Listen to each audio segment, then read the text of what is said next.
Good morning mga ka-Unify. This is Paige Villarosa, one of the franchise consultant of Unify Products and Services and isa rin po sa technical web tool orientation speaker ng company. So ngayon po, ipapakita ko po sa inyo kung paano ang mag-fund request. So itong fund request is yung paano tayo magpondo or way of funding ng ating eCash account through deposit sa bank account ni Unified. So kanina may ginawa na akong online transfer sa bank account ni Unified. So ang ginamit kong bank account is BDO. No, so ito ipapakita ko po sa inyo kung paano ang process. So syempre kailangan maka-login muna tayo sa ating eCash account. And then kung nakikita nyo yung tatlong dot sa pinaka top right corner, so pindutin lang po natin yon. Ayan. So may nag-pop up na menu or navigation. So click lang natin dyan or pindutin natin yung fund request. Ayan. So kung nakikita nyo dyan, yung step 1 is upload image. So pipindutin lang natin dyan is choose and upload. And then nakalagay po sa note is ang acceptable na image file type ay PNG, JPEG or JPG lang po ang pwede nating ma-upload.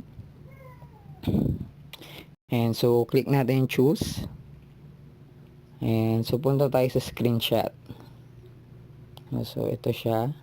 Ito yung ginawa kong transaction kanina. So ito yung transaction slip pag online.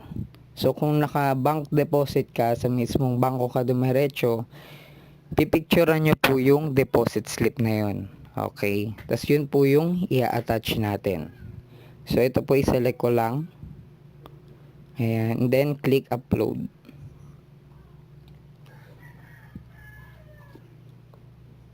Ayan.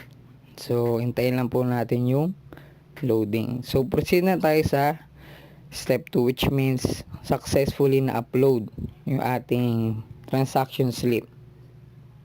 Ayan.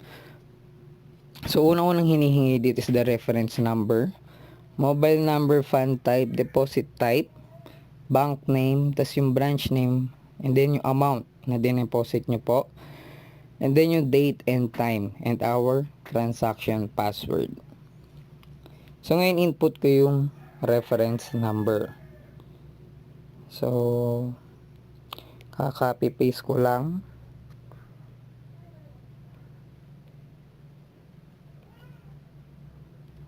Ayan. And paste our mobile number.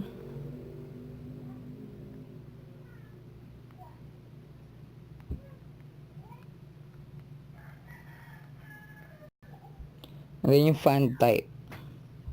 So sa fund type is eCash. Deposit type, since online ako nag-transfer, select ko rin is online. And then yung institution bank, sa BDO po ako nag-process. Ngayon sa branch name, since naka-online ako, kung saan ko inopen yung account ni BDO, kung saan ako saang branch ako nag-open. Ngayon kung sa bangko ka mismo nag-deposit, ang itatay mo dyan kung anong branch nung bangkong dinepositohan mo. So yun po. Ayan. Then yung amount, so ang transfer po namin is 80,000. So make sure na ilalagay po natin yung 0.00. And then yung date and yung time. Okay, and your